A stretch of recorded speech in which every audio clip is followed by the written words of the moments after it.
What's up, everybody? So as I'm sitting here contemplating on these covers, I thought it'd be cool to actually give you guys some photos and videos of how the SRT4 became to be, because I've changed probably I would say a good 90% of the car I've changed from when I bought it first. Now, when I first bought it, it was a flat paint job on it. It was actually custom painted. The guy who owned it before did it himself. It was kind of like a two-tone with a red pinstripe covering the two-tone lines. It was a flat black on the top, and then on the bottom it was a flat Chrysler color PSC, which is like a darker charcoal, silver, purplish, bluish, metallic color that comes on factory Chrysler and Jeeps, which it looked fine from a distance, but when you got up close, it wasn't perfect. It was a garage paint job, and I was aware of that when I bought it. The main concern was it done right? And the guy told me, he had been a painter for his whole life pretty much, and that he had tore everything down in his garage and spread it all out, and everything was taken apart, correctly prepped, fixed, and painted. So I spent more money on this car just because of that reason, because I knew, if he's been in the paint game and he, took everything apart, it's just going to be that much easier for me to prep it and paint it, because I knew from the get-go, and I even told him that I might drive it a little bit the way it is, but once I get the time to work on it, I am going to fully customize this car to my liking and kind of make it kind of like a showpiece. So I get a lot of crap from people, especially in my area, that people that know me that know that I have this car, and the car that I had before give me a lot of crap for having this car, because before this car, a few months before, actually it's been probably half a year in between the time I had my last car and this car, and it was a Charger Hellcat that had a lot of power, that had a lot of mods to it. I put airbags and stuff on it. It was pretty much a showpiece, but it was a really fun car to drive. So I sold that car, and then I ended up buying this car. So I want to go over why I have this car, because obviously, nobody in the comments has actually commented on this car, but I'm sure a lot of you guys are wondering why, out of all the cars, why do I have a neon, right? That was the biggest thing. It's like you went from a Hellcat to a neon. Like, that's like going backwards to a lot of people. But this is probably my third or fourth one since I came out of this car. And the first one I had, I fully built it. I put like $13,000 in the motor on it. So I really went all out with it. So I know these cars like the back of my hand, because all the ones I've had, I've done stuff to. So how I think about this is, especially when I'm buying cars that I know I'm going to tinker with, is I always buy something that I feel comfortable and confident in fixing. Any issues that it might come up with it, I can fix myself, because a lot of you guys might not know, especially if you don't know me, I do everything myself, 100%. I don't take it to any of the shops. If I can't do it, I find a way out of how to do it. And I've done this pretty much ever since I got my driver's license. I've always tinkered with cars, torn them apart, put them back together, painted them. So I've always went through cars myself. There are some things I won't do, obviously, like put tires on, or alignments, things that need big machinery to do, or like if I need motor work done as far as like the internal stuff, balancing crankshafts, or porting heads, or anything like that. Obviously I take it to the right person. But as far as working on it, motor work, putting stuff on, upgrading like turbos on this thing like I did, that's been done to this, or fuel systems, anything, paint work, any modifications, like fiberglass work or anything that's custom, or building something, I've always done it myself, and that's how I've always been my whole life. So I always buy cars based on that. If I'm confident enough to where I can work on it with anything that happens to it, if a motor blows up in it, I can put a motor in it, no big deal. And that's kind of why I have this car, is because I've had a lot of them. And to me, I know them like the back of my hand, so it's not really a big issue if something comes up or if I blow this car up. I'm not really, worried about getting it back on the road because I've done it so many times. So, but yeah, to begin with, this car was a flat custom paint job. That was a garage paint job, like I said. It wasn't perfect, but for a daily driver, it was completely fine. But there was a lot of issues with it when I first got it. And that's the reason why I completely redid it pretty much. I just started noticing things over the months of having it. Like the door jambs, even though the car was flat black, the door jambs for some reason didn't have the same paint on the inside as it did the outside. So you could I literally took a blowgun to the door jambs and the paint just fell right off. It just wasn't prepped right. And I don't know why they painted it in the first place, because every spot that I sanded back down to the original silver color that was on this car from the factory, it was perfectly fine. Like, there was no issues with it. So I don't know why somebody put the time into painting this car a custom color when there was nothing wrong with the factory paint job underneath of it, unless you were just wanting a different color. But it was stated to me before I bought this car that there was a lot of issues. That's why it was painted to begin with. It was because he was trying to fix all the issues, which I understand. But to me, like, I pretty much sanded everything back off that was previously done by the previous owner. There was so much paint on the car. It was so thick that I was able just to block the whole car down. And I used that paint as kind of like a guide coat of primer that you would put on a car to fill in dents, because it did have a couple dents, but it had so much paint on it, I was able to block the whole car down and leave those dents and fill those dents with that paint. That's how much paint was on this car. So, and there was a lot of issues with it, but like I said, I'm going to go through. I'm pretty sure I have enough videos and photos of showing you guys from the start to finish process, because I'm sure you guys are really curious what this thing looked like and how far it's came along in the 2 years I've owned it. And then the engine bay, of course, I have changed a bunch of stuff in this engine bay. I'm going to get this set up here.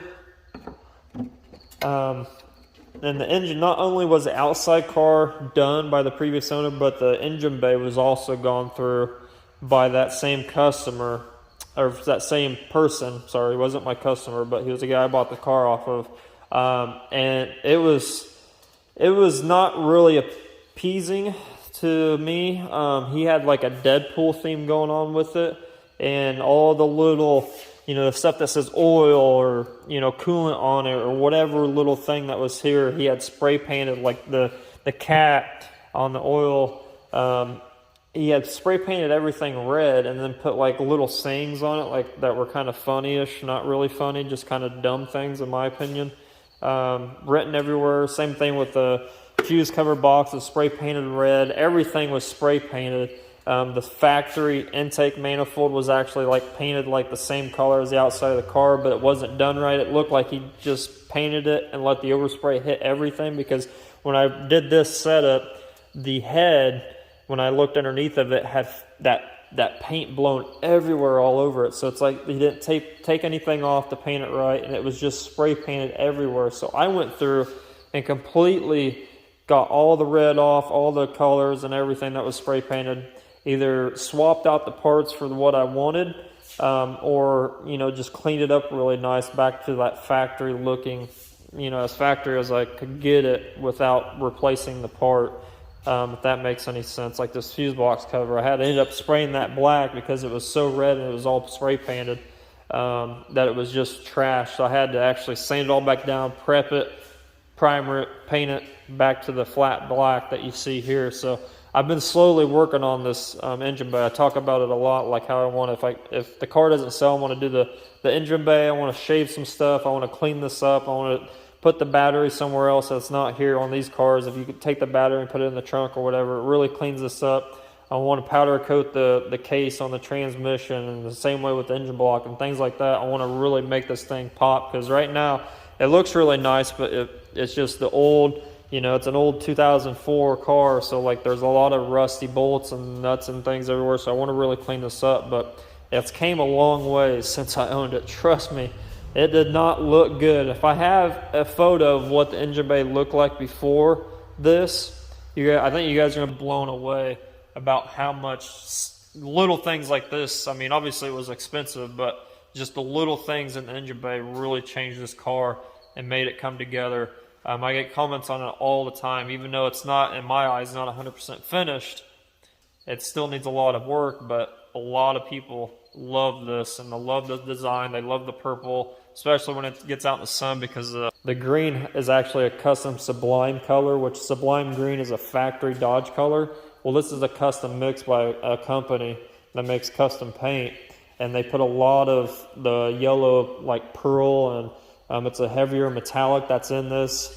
It's not a tri-coat, it's a base coat, so if I ever have to fix anything, I'm not to worry about color matching or anything like that. So, but out in the sun, it just glows that yellow. And I've got a video of me when I first painted it green, because I painted it green first and then decided to do the graphics afterwards. And I've got a picture of it out in the sun. You can just see that yellow shift with the metallic in it and the pearl that's in this color, and it just glows outside. So I've got a lot of stuff wrapped to actually put on this video that I'm going to show you guys, kind of like a slideshow. So I just want to show you this because I know some people might be interested in looking at this type of stuff. And you know, I talk about this car a lot because it is kind of like my showpiece, and I want to continue working on it if it doesn't sell. But then again, like I said, I want the money for the upgrades for the shop as well, because that's just going to make me more money in the long run. This car is just a fun toy to me. But this video is meant to show you guys that even though some people say they do things right, their level of quality might not be the same as yours. Everybody's got a different level of quality, and I find this out really quick, especially with what I do.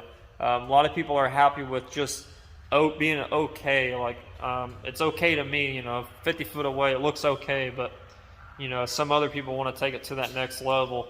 And a lot of people just don't care and just like to spray paint stuff, change the color on it. Or people like to wrap stuff that's, you know, they'll do body work to a car, not prime it, and they'll just wrap it.